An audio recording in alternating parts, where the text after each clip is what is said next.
بسم اللہ الرحمن الرحیم۔ میں ڈاکٹر انیل شفیع، میں ایک کنسلٹنٹ سائیکائٹرسٹ ہوں، اور آج کی جو میری ویڈیو ہے بیسیکلی اس کا موضوع یہ ہے کہ ابتدائی دور کے جو مسلمان تھے، یعنی 8ویں صدی عیسوی سے لے کر آگے 15ویں صدی عیسوی تک، ان کا کیا کنٹریبیوشن رہا ہمارے علم نفسیات کے حوالے سے، اور کون کون سے اہم کام انہوں نے اس شعبے میں سر انجام دیے۔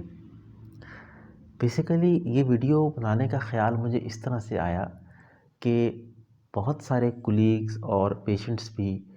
وہ یہ سمجھتے ہیں کہ شاید سائیکائٹری اور ریلیجن جو ہے وہ دو بالکل متضاد چیزیں ہیں، اور ان کا آپس میں کچھ شدید ٹکراؤ ہے، اور اکثر وہ یہ سمجھتے ہیں کہ جو سائیکائٹری ہے وہ ایک انگریزوں کا بنایا ہوا مضمون ہے، اور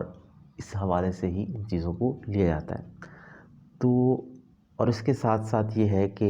دوسری ایک امپورٹنٹ چیز جو کہ ہمارے معاشرے میں بڑی کامن ہے، کہ نفسیات کی بیماریوں کے بارے میں بہت ساری من گھڑت باتیں اور ایسی چیزیں کہ جیسے کسی مافوق الفطرت چیز کی وجہ سے یہ بیماریاں ہوتی ہیں، اس طرح کی توہم پرستی بھی پائی جاتی ہے۔ تو میں نے یہ سوچا کہ آج میں ایک ویڈیو بناؤں اور اس میں ہم ریویو کریں کہ جو مسلمان تھے ابتدائی دور کے، کیونکہ آپ کو پتہ ہے کہ جو شروع کا دور تھا یہ والا 8ویں صدی عیسوی سے شروع ہوتا ہے اور یہ پھر 7 صدیوں پہ محیط ہے۔ اس دور میں مسلمان اپنے عروج پہ تھے، اور اس دور کو اسلامی عہد کا سنہری دور، گولڈن ایج بھی کہا جاتا ہے۔ تو اس دور کے مسلمانوں نے جیسے ہر شعبے کے اندر بڑے کارہائے نمایاں سر انجام دیے، اسی طرح سے سائیکائٹری کے اندر بھی ان کی جو خدمات ہیں وہ بہت قابل قدر ہیں۔ تو آج ہم ان کا جائزہ لیں گے، ٹھیک ہے؟ اچھا، سب سے پہلے جس پیریڈ کا میں تذکرہ کر رہا ہوں 8ویں صدی عیسوی، اس سے پہلے کہ اگر ہم حالات پہ غور کریں کہ اس وقت جو نفسیات کے بارے میں لوگوں کے تاثرات اور تصورات تھے وہ کیا تھے، تو اس میں ہمیں یہ نظر آتا ہے کہ اگرچہ اس سے کچھ صدیاں پہلے یونانی جو فلسفہ دان تھے، جیسے کہ ارسطو، گیلن، ان لوگوں نے بہت چیزوں کے اوپر فلسفیانہ طور پہ کام کیا تھا، اور اس میں کچھ فلاسفرز جو یونانی تھے وہ یہ بیلیو کرتے تھے کہ انسان کے جسم میں 4 مختلف قسم کے مادے ہوتے ہیں، اور ان مادوں کے بڑھنے یا کم ہونے کی وجہ سے نفسیاتی بیماریاں جو ہیں وہ ہو جاتی ہیں۔ لیکن جو بہت بڑی تعداد تھی دنیا کی، جس میں اس وقت کا یورپ شامل ہے اور جو عرب ممالک ہیں وہ سارے شامل ہیں، ان کے اندر جو مینٹل النس کے بارے میں جو کنسیپٹ تھا وہ یہ تھا جی کہ یہ کسی جو ہے بلا کی وجہ سے، بدروح کی وجہ سے، یا جنات کے سائے کی وجہ سے یہ بیماریاں ہوتی ہیں، یا پھر یہ ہے کہ یہ بیماریاں جو ہیں وہ کسی گناہ کی سزا کی وجہ سے ہوتی ہیں۔ تو یہ جو ویوز تھے یہ تقریباً اس وقت کی پوری دنیا میں یہ ویوز جو ہے نا وہ پائے جاتے تھے، جس دور میں اسلام کے سنہری دور کا آغاز ہوتا ہے۔ اچھا، اب یہ ہے کہ جو مسلمان تھے انہوں نے بیسیکلی جب علم نفسیات میں، اور اس کے اندر بہت سارے مضامین شامل ہیں، جیسے اس کے اندر نفسیاتی بیماریوں کی نشاندہی، ان کا علاج، اس کے علاوہ انسان کی جو سائیکالوجی ہے، انسان سوچتا کیسے ہے، زندگی کے فیصلے کیسے کرتا ہے، اس کے بارے میں جو ہے تھیوریز، اور اس کے علاوہ نیورو سائنس، برین کی ساخت کے بارے میں اور چیزوں کے بارے میں، یہ جو ساری سائنسز تھیں، ان سائنسز کے کو جو مسلمانوں نے نام دیا اپنے دور میں، وہ تھا علم النفس کا۔ نفس، علم سے تو مراد ظاہر ہے نالج، اور نفس سے مراد سیلف یا مائنڈ، اس سے یہ مراد ہے۔ اور یہ جو علم النفس ہے، اس میں یہ جو نفس کا لفظ ہے، یہ آج کل کے دور میں سائیکی کے لفظ سے بہت ملتا جلتا ہے اس کا مفہوم۔ تو یہ علم النفس جو تھا یہ بیسیکلی اس دور میں پروان چڑھا. اس کو طب روحانی اور طب القلب کے نام سے بھی یاد کیا جاتا ہے. اور اس جو علم النفس تھا اس کی نشو و نما میں مسلمانوں نے 2 طرح کی جو ہے نا وہ طریقوں سے مدد لی. ایک طریقہ تھا جس کو تصوف والے لوگ اور جو مسلمان علماء اور خاص طور پر فلاسفرز تھے وہ لوگ انہوں نے پروان چڑھایا. اور دوسری لائن تھی اس کی میڈیکل لائن. تو جو تصوف اور فلسفے والی لائن تھی اس کے اندر جو ہے وہ بیسیکلی کیا ہوا کہ بہت سارے عظیم جو تھے وہ تصوف دان اور فلسفی، جن میں سر فہرست اگر نام لیا جائے تو وہ امام الغزالی کا ہے. انہوں نے کیا کیا کہ انہوں نے انسانی نفسیات کو سمجھنے کی کوشش کی اس علم کی روشنی میں جو کہ قرآن یا حدیث کے ذریعے سے ان کو ملا تھا. اور پھر اس کے بعد انہوں نے جو ہے نا وہ اس کے اوپر کافی سارا جو ہے وہ کام کیا. اچھا، اس میں ایک امپورٹنٹ بات یہ تھی کہ جیسے میں نے امام غزالی کا ذکر کیا تو انہوں نے اپنی بیشتر جگہ پر اپنی تصانیف میں یہ لکھا کہ خدا سے اگر آپ ایک اچھا روحانی تعلق قائم کرنا چاہتے ہیں تو اس کے لیے ذہنی اور جسمانی جو صحت ہے وہ بھی بہت ضروری ہے. یعنی جہاں ایک طرف زور دیا جا رہا تھا اس بات پہ کہ اللہ تعالیٰ کے ساتھ اچھا تعلق کیسا بنایا جائے، وہاں انسان کو یہ بھی سکھایا جا رہا تھا کہ اپنی ذات سے آگاہی حاصل کرنا اور اپنی ذہنی صحت کا خیال رکھنا کتنا ضروری ہے روحانی صحت کو اچیو کرنے کے لیے. تو بیسیکلی یہ جو تھا اس کے اندر بہت سارے کنسیپٹس تھے جس کے اوپر ایک علیحدہ سے ویڈیو بن سکتی ہے. یہاں پر میں صرف اس کو ٹچ کروں گا. جیسے روح کیا ہے، عقل انٹلیکٹ کیا ہے، ارادہ یعنی فری ول جسے ہم کہتے ہیں وہ کیا ہوتی ہے، نفس جو ہے اس کی مختلف اقسام جیسے نفس امارہ، نفس لوامہ، نفس مطمئنہ. تو اس طرح سے اس سے جو ہے وہ انسان کی نفسیات کو مطالعہ کرنا اس کے حوالے پہ کام ہوا. فطرہ یعنی نیچر، انسان کی نیچر کیا ہے اس کے بارے میں کام کیا گیا. اور قلب جو ہے، قلب بیسیکلی یہاں پر اگرچہ لفظی مطلب تو اس کا دل کا ہے، لیکن امام غزالی نے واضح کیا اپنی تصانیف میں کہ یہاں پر مراد ایک دل اعضاء کے طور پہ نہیں ہے بلکہ وہ ایموشنل ہارٹ ہے جو کہ بیسیکلی نہ صرف جذبات رکھتا ہے بلکہ سوچنے سمجھنے کی جو صلاحیتیں ہیں وہ بھی رکھتا ہے. اور یہ بیسیکلی وہ کنٹریبیوشن تھا جو ان فلاسفرز نے اور ان تصوف کے جو ہمارے تھے لوگ، انہوں نے یہ علم نفس کے اندر جو ہے یہ کنٹریبیوٹ کیا. اب ہم آتے ہیں دوسرے بڑے کنٹریبیوشن پہ. یہ جو دوسرا بڑا کنٹریبیوشن ہے یہ ہے میڈیکل فیلڈ کا. اسلام کے اس دور میں بڑی عظیم شخصیات پیدا ہوئیں اور ان شخصیات نے باقی شعبوں کی طرح دماغ کے شعبے میں اور اس کے جو مرض ہے، امراض ہیں، اس کی تشخیص اور علاج کے اوپر بہت زیادہ جو ہے اس پہ ایفرٹ کی. ان میں جو سر فہرست نام ہم کہہ سکتے ہیں وہ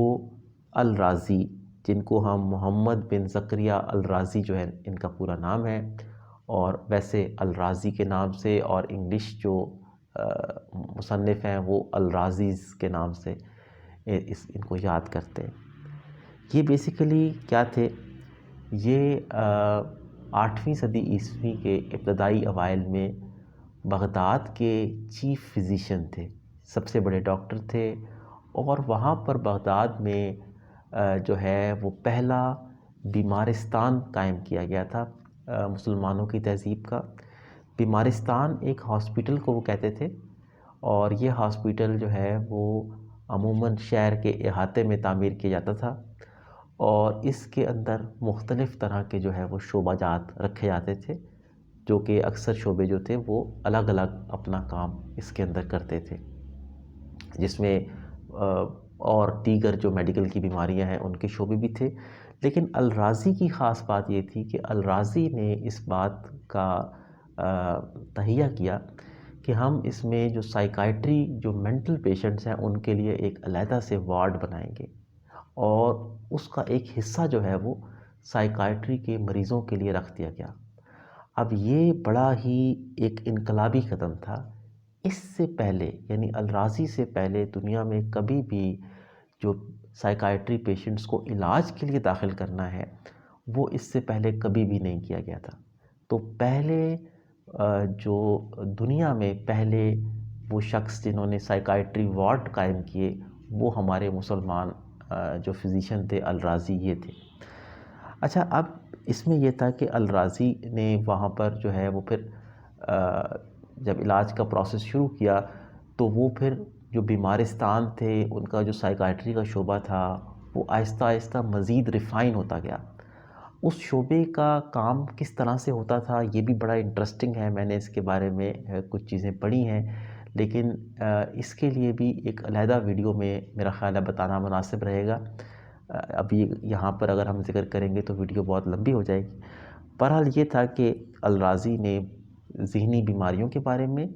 اور ایون بات چیت کے علاج کے بھی جو طریقے تھے ان کے بارے میں بھی بہت سارا جو تھا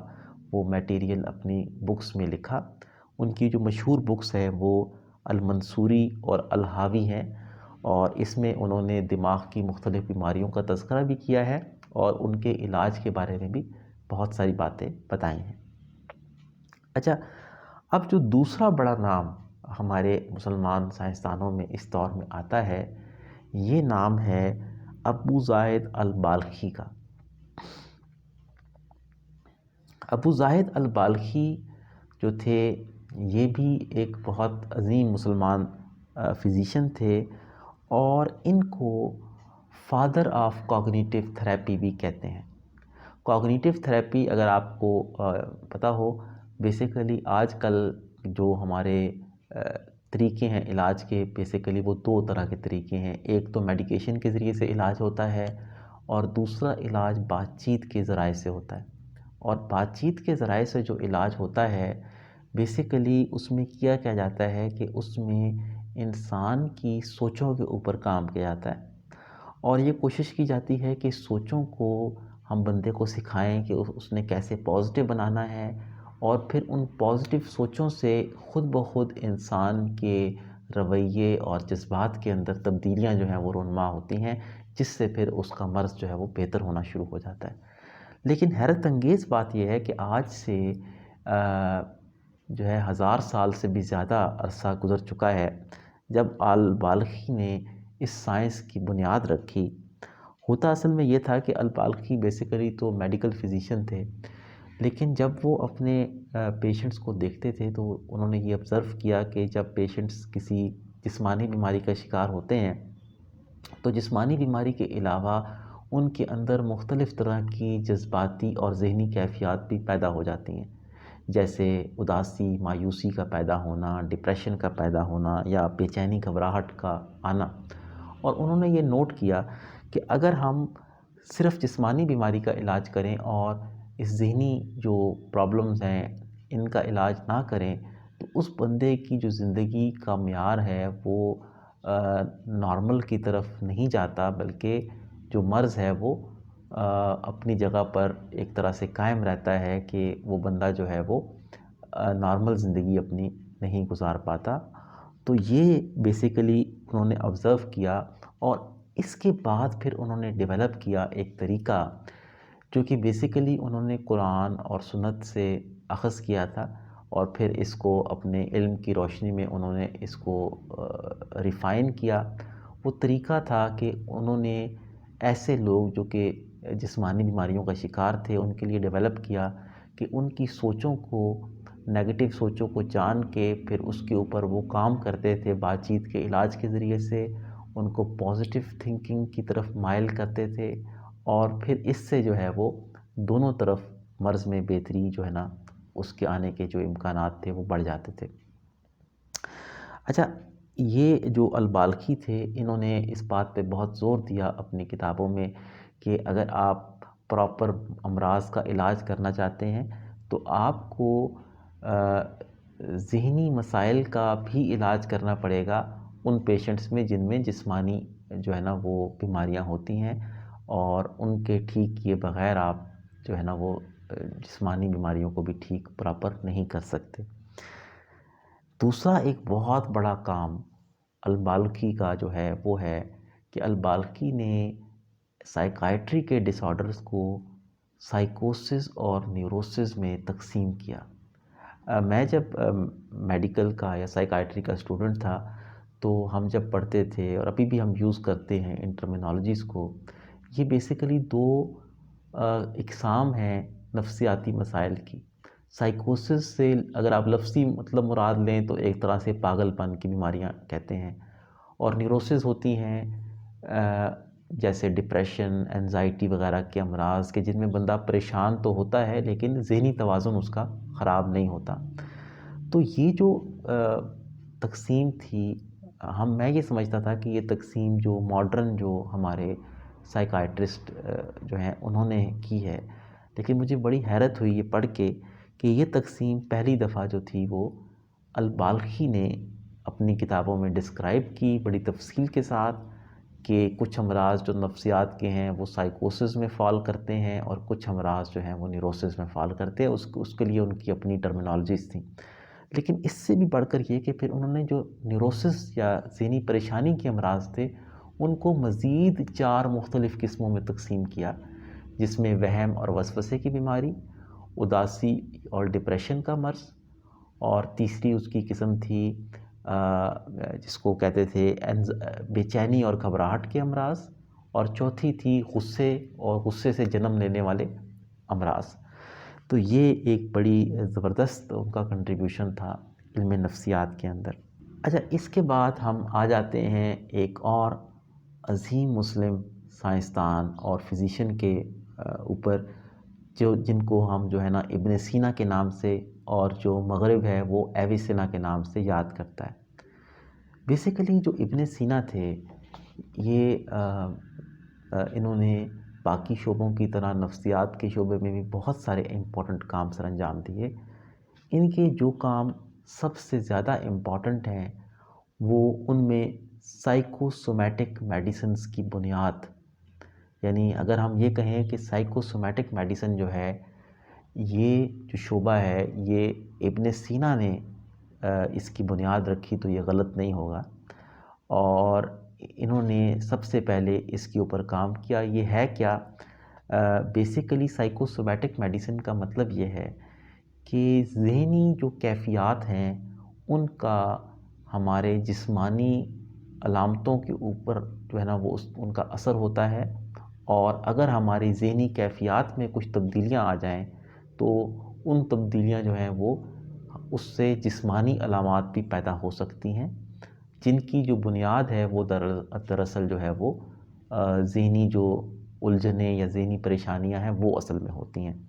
اس کی مثال جیسے میرے اپنے چینل پہ بہت سارے لوگوں نے ویڈیوز دیکھی ہوں گی کہ جس میں معدے اور دماغ کا آپس میں کیا کنیکشن ہے، اس کے اوپر ویڈیوز ہوتی ہیں۔ اس کے علاوہ ویڈیوز ہوتی ہیں کہ جی جسمانی دردیں جن کی کوئی جسمانی بیماری وجہ نہیں ہوتی بلکہ ذہنی بیماریاں یا ذہنی الجھنیں ان کی وجوہات ہوتی ہیں۔ تو یہ جو چیز تھی، آپ یہ اندازہ لگائیں کہ آج سے 1000 سال سے بھی زیادہ پہلے ابن سینا نے اس کی بنیاد رکھی اور اس کے بارے میں بڑا تفصیل سے انہوں نے لکھا، اور یہ جو تھا یہ ظاہر ہے کہ ایک بہت ہی نمایاں کنٹریبیوشن تھا نفسیات کی فیلڈ کے لیے۔ اس کے علاوہ ابن سینا نے جو ایک لفظ یوز ہوتا تھا شدید ذہنی بیمار کے لیے عربک میں، عربی زبان میں، مجنون کا۔ اب مجنون کا جو لفظ تھا یہ استعمال تو ظاہر ہے کہ قدیم زمانے سے ہو رہا تھا، لیکن اس کی جو بیسیکلی ڈیفینیشنز تھیں وہ مختلف قسم کی کلچرل ڈیفینیشنز ہی چل رہی تھیں، جیسے جن لوگوں پہ جنات کا سایہ ہو جاتا ہے ان کو مجنون کہتے ہیں، یا اس طرح سے بہت ساری اور باتیں جو کہ اس معاشرے میں رائج تھیں۔ لیکن پہلی دفعہ ابن سینا نے یہ کلیئرلی اس کے بارے میں لکھا کہ مجنون کیا ہے، کہ مجنون وہ شخص ہے جو کسی ایسی بیماری کا شکار ہو جس میں انسان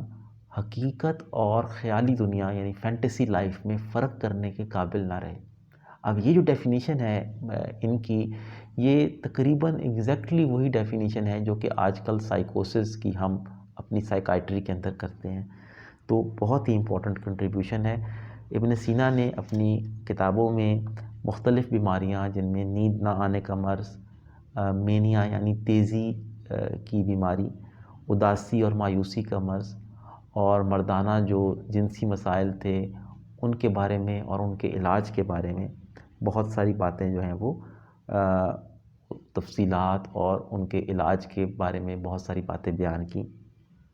تو بیسیکلی یہ میری آج کی ویڈیو تھی. اس کا مقصد ان چیزوں کا اوور ویو، ایک جائزہ دینا تھا. ظاہر ہے کہ تفصیل میں اس ویڈیو میں مزید تفصیل میں نہیں جا سکتا تھا کیونکہ لینتھ ویڈیو کی زیادہ ہو جاتی ہے، لیکن یہ ہے کہ سمجھنے کی بات یہ ہے کہ یہ جو اپروچ تھی اس زمانے کے مسلمانوں کی وہ انتہائی ماڈرن اپروچ تھی. اور یہ ایک اور بات یاد رکھیے کہ یہ وہ دور تھا 8ویں صدی عیسوی سے 15ویں عیسوی تک، جب جو دنیا کے آج سب سے ترقی یافتہ قومیں ہیں، یورپ کی قومیں، ان میں ڈارک ایجز چل رہی تھی، یعنی تاریک دور چل رہا تھا، اور اس میں علم اور علم کے بارے میں محنت کرنا یا اس کو آگے بڑھانے کی کوشش کرنا نہ ہونے کے برابر تھی. چنانچہ ایک طرف جب اسلامی جو حکومتیں تھیں، جو اسلام کے جو مسلمانوں کے جو علاقے تھے، وہاں پر باقاعدہ اس بات کا بندوبست ہو رہا تھا کہ ایک اچھے طریقے سے یا ایک بہترین طریقے سے ہم نفسیات کی بیماریوں کا علاج کر سکیں اور ان کو بیماریاں سمجھ کے اس کو باقاعدہ مسائل کو حل کر سکیں. دوسری طرف یورپ میں کیا ہو رہا تھا کہ وہاں پر اگر کوئی ذہنی بیمار ہوتا تھا تو اس کو جو مذہبی خلوت گاہیں تھیں اس میں بھجوا دیا جاتا تھا، اور پھر یہ سمجھا جاتا تھا کہ اس کے جن اتارنے کا یا بلائیں بھگانے کا جو ہے وہ کام جو ہے وہ اس میں کیا جائے.